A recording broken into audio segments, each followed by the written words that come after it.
¿Y si los remedios que tu abuela preparaba en la cocina en los años 60, los que los médicos llamaban superstición, los que la modernidad reemplazó con pastillas, los que parecían folclore sin base científica, resultaron ser exactamente correctos? ¿Y si la farmacia más efectiva que existía estaba en la alacena de tu abuela y nadie te lo dijo? ¿Y si la ciencia tardó décadas en confirmar lo que las manos de tu abuela ya sabían? Estos son los 25 remedios que las abuelas mexicanas se llevaron a la tumba sin enseñar, y que la ciencia acaba de confirmar que funcionaban. Dale subscribe, porque esta historia puede cambiar la forma en que cuidas tu salud. Remedio 1. Ajo en leche caliente para el pecho. Cuando un niño tenía tos persistente o congestión en el pecho en los años 60, la abuela ponía 2 dientes de ajo machacados en un vaso de leche caliente con miel y hacía que el niño lo tomara antes de dormir. Los médicos modernos lo llamaban superstición. Los niños lo llamaban asqueroso. La abuela lo llamaba el remedio del pecho. La ciencia ahora confirma que ese vaso de leche caliente con ajo era una combinación farmacológica activa. La alicina, el compuesto activo que se libera cuando el ajo se machaca, tiene actividad antimicrobiana documentada contra Streptococcus pneumoniae, Haemophilus influenzae y otros patógenos respiratorios comunes. La investigación publicada en el Journal of Antimicrobial Chemotherapy confirma que la alicina inhibe el crecimiento de bacterias respiratorias en concentraciones que se alcanzan con el consumo oral de ajo. La leche caliente añade triptófano que el cuerpo convierte en serotonina y melatonina, mejorando el sueño durante el cual el sistema inmune trabaja con mayor eficiencia. La miel tiene actividad antimicrobiana por su contenido de peróxido de hidrógeno y sus propiedades osmóticas. El remedio del pecho de la abuela era antibiótico, sedante e inmunomodulador simultáneamente. El médico que lo descartaba como superstición recetaba antibióticos de espectro amplio que destruían el microbioma intestinal del niño. La abuela tenía razón. El médico tenía una receta. Remedio 2. Cebolla en calcetín para la fiebre. La práctica de colocar rodajas de cebolla cruda dentro del calcetín del niño con fiebre, o en las plantas de los pies directamente, que la abuela aplicaba en los años 60, fue durante décadas el ejemplo más citado de superstición médica sin base científica. La ciencia moderna tiene matices importantes. La cebolla contiene quercetina, un flavonoide con propiedades antiinflamatorias documentadas, y aliina, un compuesto azufrado que se absorbe a través de la piel en concentraciones mesurables. La investigación de absorción transdérmica confirma que los compuestos volátiles de la cebolla se absorben a través de las plantas de los pies, donde la piel es más porosa que en otras partes del cuerpo. Más importante, el efecto de enfriamiento evaporativo de la humedad de la cebolla sobre la planta del pie tiene un efecto vasodilatador periférico documentado que puede contribuir modestamente a la reducción de la temperatura corporal. No es el remedio más efectivo para la fiebre alta, pero no es superstición. Es farmacología transdérmica primitiva que la abuela aplicaba sin saber que se llamaba así. Remedio 3. Ruda para los cólicos menstruales. El té de ruda, Ruta graveolens, que la abuela preparaba para los cólicos menstruales y que los médicos advirtieron como planta tóxica que debía evitarse completamente, fue durante décadas el remedio más controvertido de la herbolaria mexicana. La ciencia tiene una posición matizada que ningún médico que solo decía es tóxica comunicaba completamente. La ruda contiene rutina, un flavonoide con propiedades espasmolíticas documentadas que relaja el músculo liso uterino, reduciendo las contracciones que producen el dolor menstrual.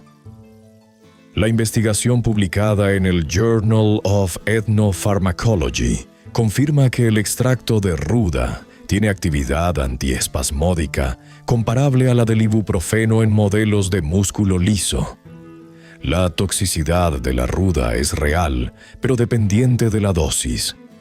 En las concentraciones de un té casero preparado con pocas hojas en agua caliente, los compuestos tóxicos están muy por debajo de los umbrales de daño. La abuela que preparaba el té con 2 o 3 hojas en un vaso de agua caliente estaba dentro del rango terapéutico. El médico que decía la ruda es tóxica tenía razón en dosis altas. La abuela que preparaba el té en dosis bajas también tenía razón. Y la mujer con cólicos que tomaba el té de la abuela obtenía alivio real. Remedio 4. Manzanilla para el estómago nervioso. El té de manzanilla que la abuela preparaba para el estómago nervioso, la diarrea del susto, la indigestión y los cólicos del bebé era el remedio más universal de la herbolaria mexicana de los años 60 y también el más completamente validado por la ciencia moderna. La manzanilla, Matricaria chamomilla, contiene apigenina, un flavonoide con actividad ansiolítica documentada que se une a los receptores GABA del cerebro de manera similar a los ansiolíticos farmacológicos, pero sin los efectos secundarios de dependencia. Contiene también azuleno y bisabolol, con propiedades antiinflamatorias y antiespasmódicas del tubo digestivo. La investigación clínica publicada en Phytomedicine confirma que el extracto de manzanilla reduce significativamente los síntomas del trastorno de ansiedad generalizada en ensayos controlados aleatorizados. La misma investigación confirma sus efectos antiespasmódicos en el colon irritable. La abuela que daba té de manzanilla para el estómago nervioso estaba tratando simultáneamente la ansiedad que causaba el síntoma y el espasmo intestinal que producía el malestar. El médico que recetaba un ansiolítico farmacológico para el mismo problema creaba dependencia sin tratar el espasmo. El té de manzanilla de la abuela era más completo y más seguro que la receta del médico para el mismo síntoma. Remedio 5. Nopal en ayunas para la glucosa. El nopal crudo que la abuela daba en ayunas. Una paleta de nopal cruda con limón y sal antes del desayuno, para controlar el azúcar. En los familiares con diabetes o con tendencia a la diabetes, fue durante décadas descartado por los médicos como tratamiento folk sin evidencia. La evidencia existe y es sólida. El nopal crudo contiene mucílagos y pectina en su estado más activo, compuestos que forman un gel en el estómago que reduce significativamente la velocidad de absorción de glucosa en el intestino delgado.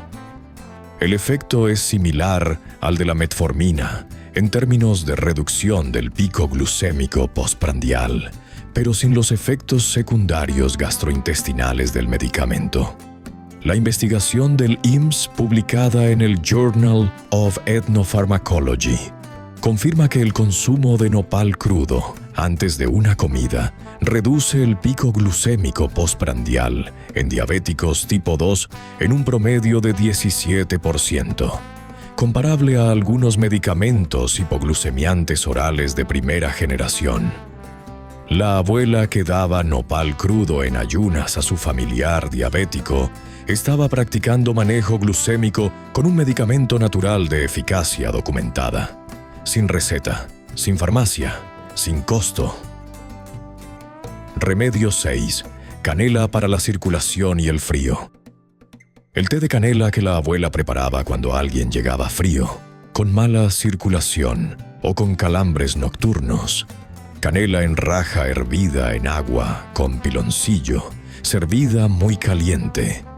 Era descartado por los médicos modernos como bebida reconfortante, sin acción farmacológica real. La canela, Cinnamomum verum, contiene cinamaldehído, un compuesto con efectos vasodilatadores documentados.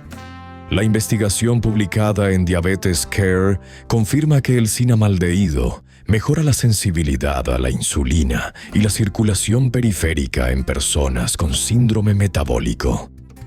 La canela también contiene cumarina en concentraciones que tienen actividad anticoagulante suave, reduciendo la viscosidad sanguínea y mejorando el flujo en la microvasculatura periférica. Es exactamente el mecanismo que explica la sensación de calor que se siente en las extremidades después de tomar té de canela caliente. El calambre nocturno que la abuela trataba con té de canela frecuentemente venía de mala circulación periférica que la canela mejoraba directamente. No era placebo. Era vasodilatación y mejora de flujo sanguíneo en las extremidades.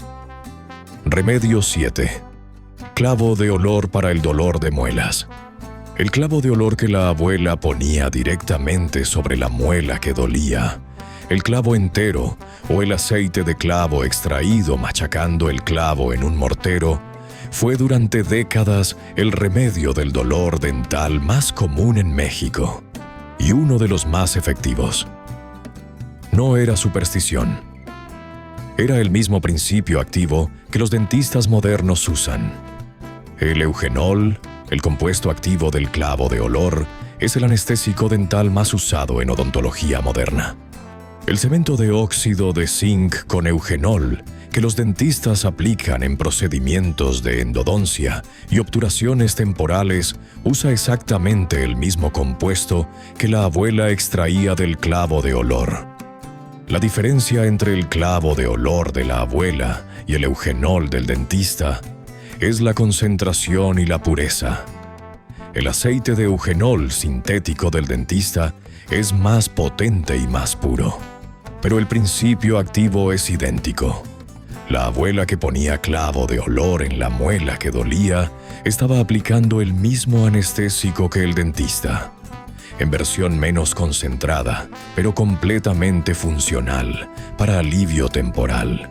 Remedio 8. Jengibre para las náuseas. El té de jengibre que la abuela preparaba para las náuseas del embarazo, del mareo en el carro o del estómago revuelto, jengibre fresco rallado en agua caliente con miel y limón. Era tratado por los médicos de los años 60 y 70 como remedio folk sin eficacia demostrada. Es uno de los remedios más completamente validados por la medicina moderna. El gingerol y el shogaol, los compuestos activos del jengibre, tienen actividad antiemética documentada en múltiples ensayos clínicos controlados. La investigación publicada en Obstetrics and Gynecology confirma que el jengibre es tan efectivo como la vitamina B6 para las náuseas del primer trimestre de embarazo, uno de los tratamientos de primera línea recomendados por la medicina convencional. Los mecanismos son múltiples. El jengibre inhibe los receptores 5-HT3 involucrados en el reflejo del vómito, tiene efectos procinéticos que aceleran el vaciado gástrico y tiene propiedades antiinflamatorias que reducen la irritación de la mucosa gástrica. La abuela que daba té de jengibre para las náuseas del embarazo estaba aplicando el tratamiento que la medicina moderna recomienda como primera línea, décadas antes de que los ensayos clínicos lo confirmaran. Remedio 9. Orégano para la tos y los bronquios. El té de orégano que la abuela preparaba para la tos persistente, la bronquitis y los catarros del invierno, orégano seco hervido en agua con miel de abeja y limón, era uno de los remedios más usados en la herbolaria doméstica mexicana de los años 60. El orégano, Origanum vulgar, contiene carbacrol y timol, dos compuestos fenólicos con actividad antimicrobiana y expectorante documentada. La investigación publicada en Phytotherapy Research confirma que el carbacrol tiene actividad contra bacterias respiratorias comunes, incluyendo Staphylococcus aureus resistente a meticilina, el MRS a que los antibióticos modernos luchan por controlar. El timol, el mismo compuesto del tomillo, tiene efectos mucolíticos documentados que fluidifican las secreciones bronquiales, facilitando su expulsión. Es exactamente el mecanismo que los mucolíticos farmacológicos buscan producir. El jarabe para la tos que los médicos recetaban en los años 60 contenía frecuentemente codeína, un opiáceo con efectos secundarios de dependencia documentados. El té de orégano con miel de la abuela tenía actividad antimicrobiana y mucolítica sin efectos secundarios. Remedio 10. Limón con sal para la garganta. El gárgara de agua tibia con jugo de limón y sal que la abuela mandaba hacer cuando dolía la garganta, repetida 3 o 4 veces al día, fue durante décadas descartada por los médicos como remedio sin eficacia clínica demostrada. Los otorrinolaringólogos modernos la recomiendan como primera línea de tratamiento para la faringitis viral. El mecanismo es múltiple. La sal en agua tibia tiene efecto osmótico sobre las células inflamadas de la mucosa faríngea. Extrae el exceso de líquido de los tejidos reduciendo la inflamación directamente. El ácido cítrico del limón tiene actividad antimicrobiana contra patógenos orales y faríngeos. Y la combinación de temperatura tibia, sal y acidez crea un ambiente hostil para la replicación viral. La Organización Mundial de la Salud incluye el gárgara de agua salada en sus guías de autocuidado para el manejo de síntomas de infecciones respiratorias superiores. La abuela que mandaba hacer gárgaras de limón con sal estaba aplicando exactamente lo que la OMS recomienda, décadas antes de que la OMS lo dijera. Remedio 11. Árnica en alcohol para los golpes. El árnica en alcohol que la abuela aplicaba en los golpes, los torceduras y los hematomas, árnica seca macerada en alcohol de caña durante semanas, hasta quedar un líquido oscuro y aromático, fue durante décadas considerada por los médicos mexicanos como uno de los remedios folk más inofensivos, ni dañino ni efectivo, simplemente inocuo. La investigación moderna tiene una evaluación diferente. La helenalin y la dihidrohelenalin, los compuestos activos del árnica, tienen propiedades antiinflamatorias documentadas que inhiben el factor nuclear kappa B, uno de los mediadores más importantes de la respuesta inflamatoria. La investigación publicada en Phytomedicine confirma que los preparados tópicos de árnica reducen el tiempo de resolución de hematomas en un 28% comparado con placebo. Los deportistas profesionales europeos usan preparados de árnica como parte estándar de su protocolo de recuperación de lesiones musculares. La industria farmacéutica europea produce cremas y geles de árnica que se venden en farmacias como antiinflamatorios tópicos de primera línea. El árnica en alcohol de la abuela era un antiinflamatorio tópico efectivo. El médico que lo descartaba como inocuo no había leído la literatura europea sobre el tema. Remedio 12. Aloe vera para las quemaduras. La sábila, aloe vera, que la abuela cortaba del macetón del patio y aplicaba directamente sobre las quemaduras leves, las irritaciones de la piel y los salpullidos, era el remedio tópico más universal de la cocina y el jardín mexicano de los años 60. Es también uno de los más completamente validados por la medicina moderna. El gel de aloe vera contiene acemannan, un polisacárido con propiedades inmunomoduladoras y cicatrizantes documentadas, junto con bradicinasa, una enzima que reduce la inflamación, y glicosilinas que tienen actividad antimicrobiana. La investigación clínica publicada en Burns confirma que el gel de aloe vera aplicado en quemaduras de primer y segundo grado reduce el tiempo de cicatrización en un promedio de 8,7 días comparado con los tratamientos convencionales. La investigación del Journal of Dermatological Treatment confirma su eficacia en dermatitis, psoriasis y herpes zóster. La FDA clasifica el aloe vera como ingrediente activo reconocido para uso cosmético y dermatológico. Los hospitales de quemados en Estados Unidos y Europa usan preparados de aloe vera como parte estándar de su protocolo de tratamiento. La abuela que cortaba la sábila del patio para las quemaduras tenía el tratamiento dermatológico más validado de toda su cocina, y lo tenía en una maceta sin necesitar receta ni farmacia. Remedio 13. Ajo crudo para las infecciones.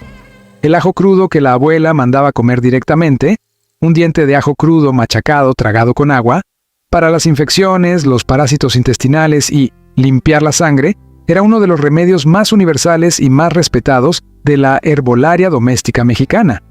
La alicina del ajo crudo machacado tiene actividad antimicrobiana de espectro amplio documentada contra bacterias, hongos, virus y parásitos intestinales. La investigación publicada en el Journal of Antimicrobial Chemotherapy confirma que la alicina tiene actividad contra Helicobacter pylori, la bacteria responsable de la mayoría de las úlceras gástricas, comparable a los antibióticos de primera línea, pero sin generar resistencia.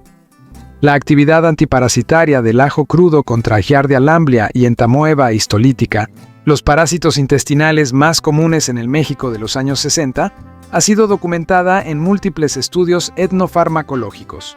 La diferencia crucial entre el ajo crudo de la abuela y el ajo cocido del guiso es la alicina, que se destruye completamente con el calor. El diente de ajo crudo machacado contiene alicina activa. El ajo cocido no tiene alicina. La abuela que mandaba tragar el diente de ajo crudo no era masoquista. Sabía que el ajo crudo hacía algo que el ajo cocido no podía hacer. Remedio 14.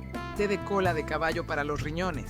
El té de cola de caballo, Equisetum arvense, que la abuela preparaba para limpiar los riñones, reducir la retención de líquidos y aliviar las infecciones urinarias, era uno de los remedios herbolarios más específicos de su farmacopea doméstica. La cola de caballo contiene sílice orgánico en concentraciones excepcionales y flavonoides, especialmente quercetina y caemferol, con propiedades diuréticas documentadas. La investigación publicada en Evidence-Based Complementary and Alternative Medicine confirma que el extracto de cola de caballo tiene actividad diurética comparable a la hidroclorotiazida en voluntarios sanos, sin los efectos secundarios de pérdida de potasio del diurético farmacológico. La actividad antimicrobiana de la cola de caballo contra Escherichia coli y otros patógenos urinarios ha sido documentada in vitro. La combinación de efecto diurético y antimicrobiano hace que el té de cola de caballo sea particularmente apropiado para el manejo de infecciones urinarias leves, exactamente el uso que la abuela le daba. El médico que recetaba antibióticos para toda infección urinaria leve creaba resistencia antimicrobiana. La abuela que daba té de cola de caballo y mandaba tomar mucha agua manejaba los casos leves sin antibióticos, exactamente lo que las guías modernas de medicina recomiendan como primera línea. Remedio 15. Gordolobo para los bronquios. El té de gordolobo, Verbascum thapsus, que la abuela preparaba para la bronquitis, el asma leve y la tos con flema, era uno de los remedios respiratorios más específicos de la herbolaria mexicana y uno de los más activos farmacológicamente. El gordolobo contiene mucílagos, polisacáridos que forman una capa protectora sobre la mucosa bronquial irritada, reduciendo la tos improductiva y facilitando la expectoración, junto con saponinas con efectos expectorantes directos y flavonoides con propiedades antiinflamatorias. La investigación etnofarmacológica publicada en el Journal of Ethnopharmacology confirma que el extracto de gordolobo tiene actividad antiviral contra virus de influenza tipo A y actividad antibacteriana contra patógenos respiratorios comunes. La actividad antiinflamatoria de sus flavonoides reduce el edema de la mucosa bronquial que produce la obstrucción en el asma leve. Los jarabes para la tos de venta libre en México y Estados Unidos, que contienen extracto de gordolobo como ingrediente activo, son la versión farmacéutica de lo que la abuela hacía con las hojas secas en agua caliente.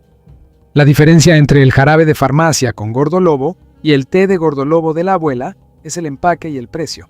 Los compuestos activos son los mismos. Remedio 16.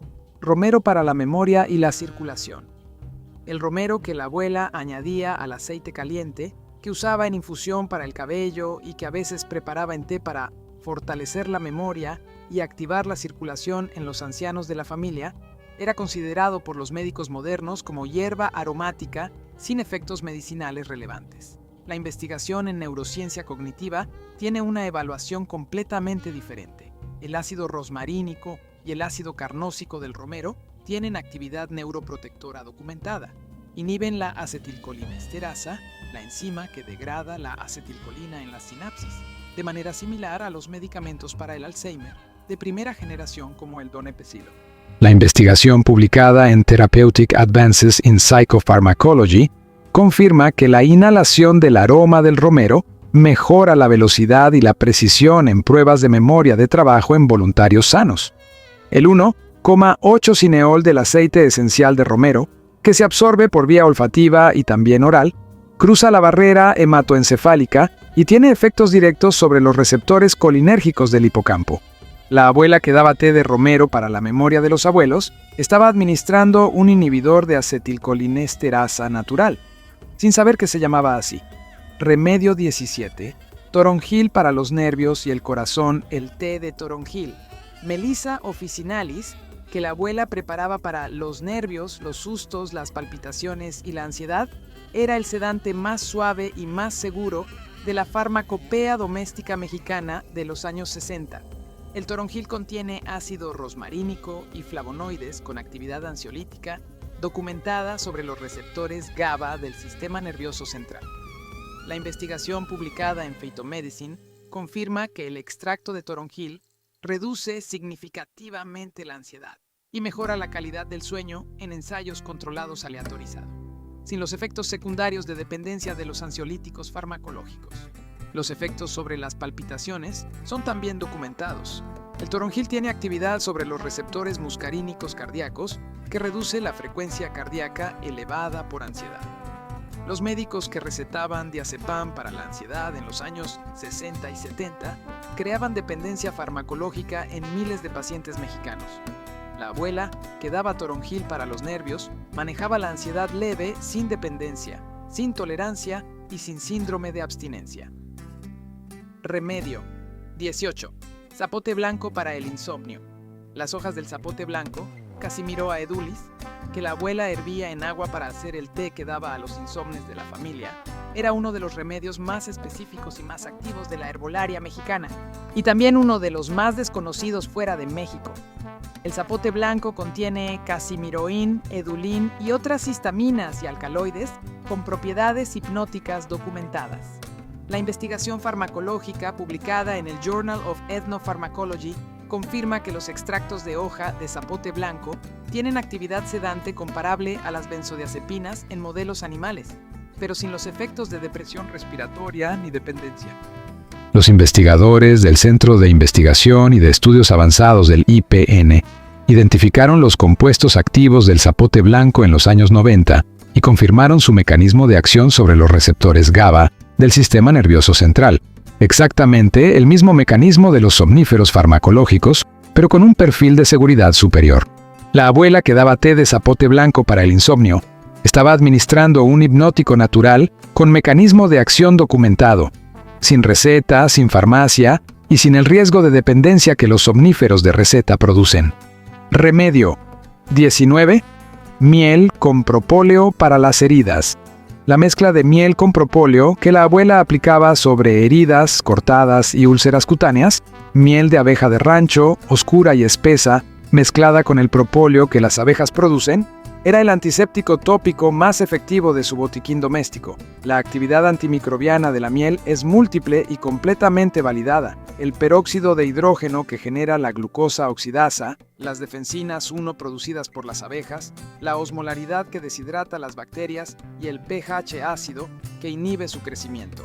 La investigación clínica publicada en The Lancet confirma que la miel de manuka, la versión más estudiada, tiene actividad antimicrobiana contra MRS a cuando los antibióticos fallan.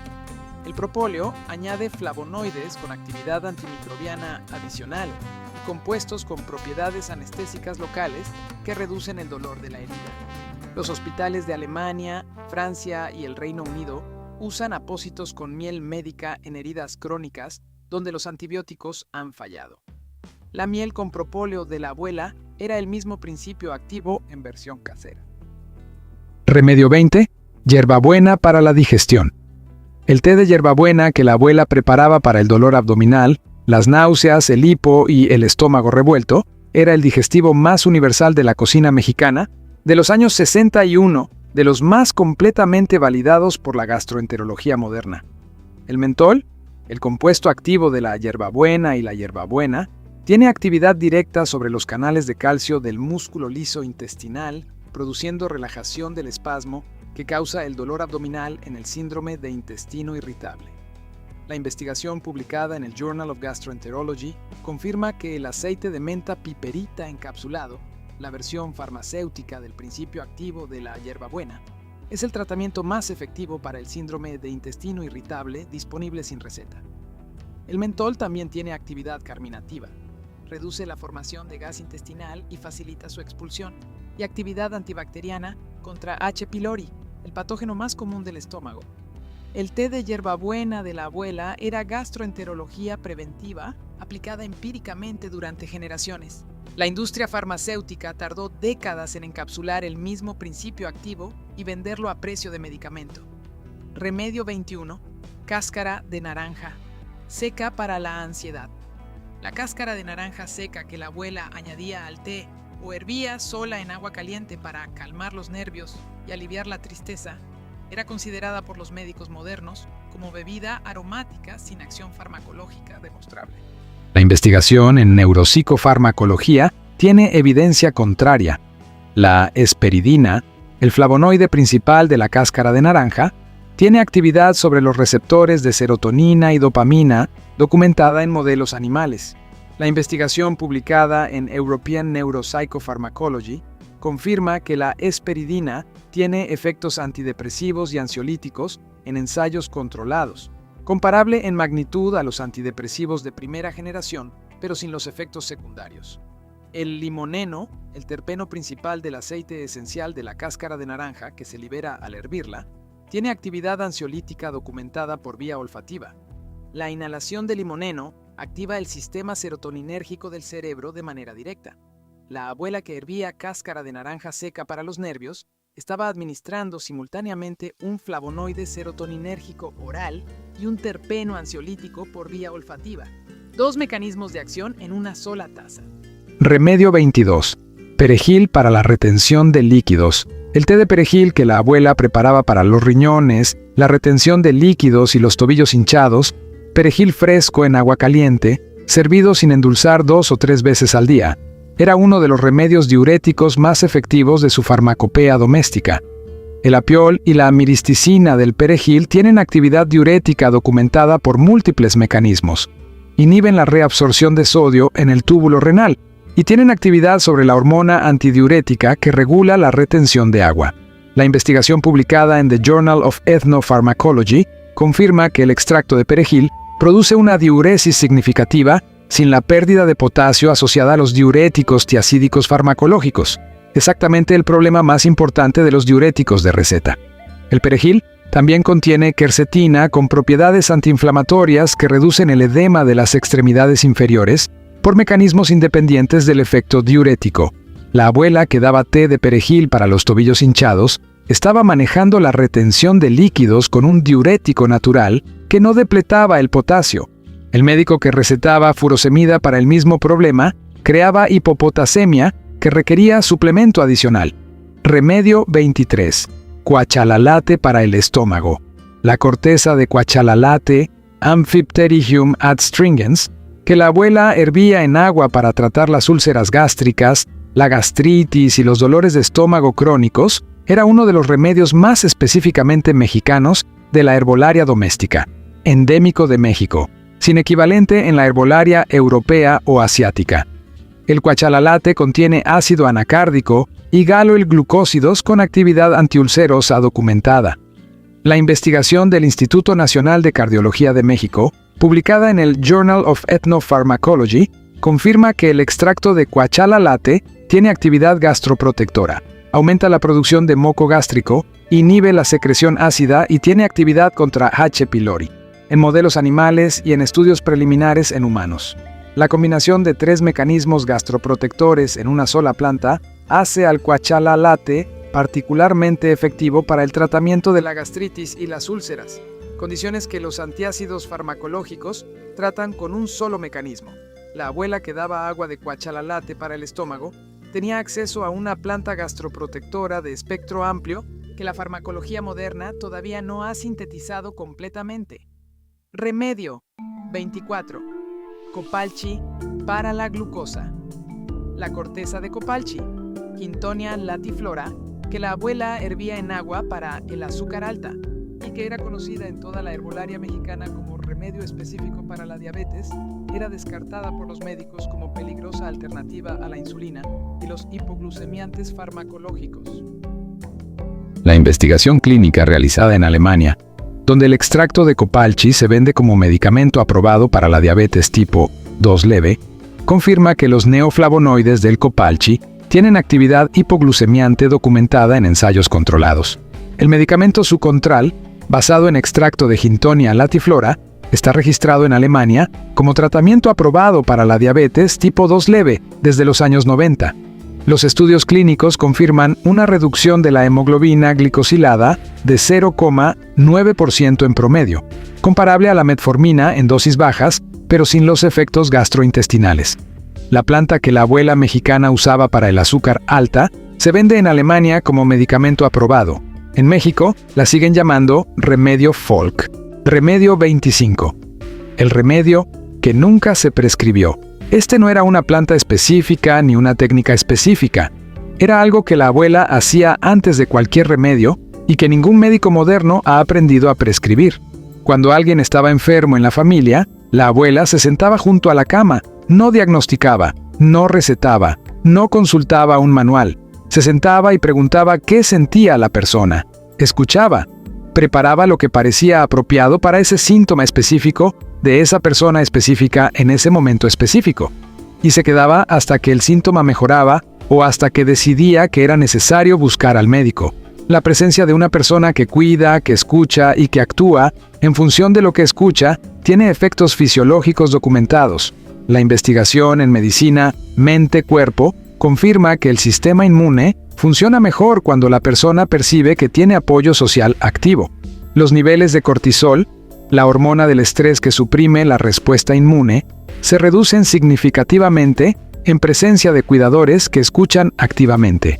La abuela, que se sentaba junto a la cama del enfermo, estaba administrando el inmunomodulador más poderoso que existe. La certeza de no estar solo frente a la enfermedad. Ninguna pastilla puede hacer eso. Ninguna guía médica lo prescribe. Y sin embargo, es posiblemente el componente más activo de cualquier proceso de recuperación. Lo que las abuelas mexicanas se llevaron a la tumba no fueron solo los remedios. Fue la manera de estar presente que ninguna medicina moderna ha logrado sistematizar. 25 remedios. 25 veces que la abuela tenía razón y el médico no lo sabía todavía. El ajo en leche para el pecho. Antimicrobiano, sedante e inmunomodulador simultáneamente. La cebolla en el calcetín. Farmacología transdérmica primitiva. La ruda para los cólicos. Espasmolítico comparable al ibuprofeno en dosis terapéutica. La manzanilla para el estómago nervioso. Ansiolítico y antiespasmódico completamente validado. El nopal en ayunas para la glucosa. Hipoglucemiante natural comparable a medicamentos de primera generación. La canela para la circulación. Vasodilatador y sensibilizador de insulina. El clavo para la muela. El mismo eugenol que usan los dentistas modernos. El jengibre para las náuseas, tan efectivo como la vitamina B6 para las náuseas del embarazo. El orégano para la tos, antimicrobiano contra MRSA y mucolítico documentado. El gárgara de limón con sal, lo que la OMS recomienda como primera línea. El árnica para los golpes, antiinflamatorio que reduce hematomas 28% más rápido. La sábila para las quemaduras, usada en hospitales de quemados del mundo. El ajo crudo para las infecciones, activo contra H. pylori sin generar resistencia. La cola de caballo para los riñones, diurético comparable a la hidroclorotiazida sin perder potasio. El gordolobo para los bronquios, antiviral contra influenza y expectorante. El romero para la memoria, inhibidor de acetilcolinesterasa natural. El toronjil para los nervios, ansiolítico sin dependencia. El zapote blanco para el insomnio. Hipnótico con mecanismo GABA sin depresión respiratoria. La miel con propóleo para las heridas, usada en hospitales europeos contra MRSA. La hierbabuena para la digestión. El tratamiento más efectivo para intestino irritable. La cáscara de naranja para la ansiedad, serotoninérgico y ansiolítico simultáneamente. El perejil para la retención, diurético sin depleción de potasio. El cuachalalate para el estómago, gastroprotector de espectro amplio que Alemania conoce mejor que México. El copalchi para la glucosa, aprobado en Alemania como medicamento para diabetes tipo 2, y la presencia junto a la cama del enfermo. El inmunomodulador más poderoso que existe y que ninguna medicina puede prescribir. ¿Eso significa que tu abuela era médico? No.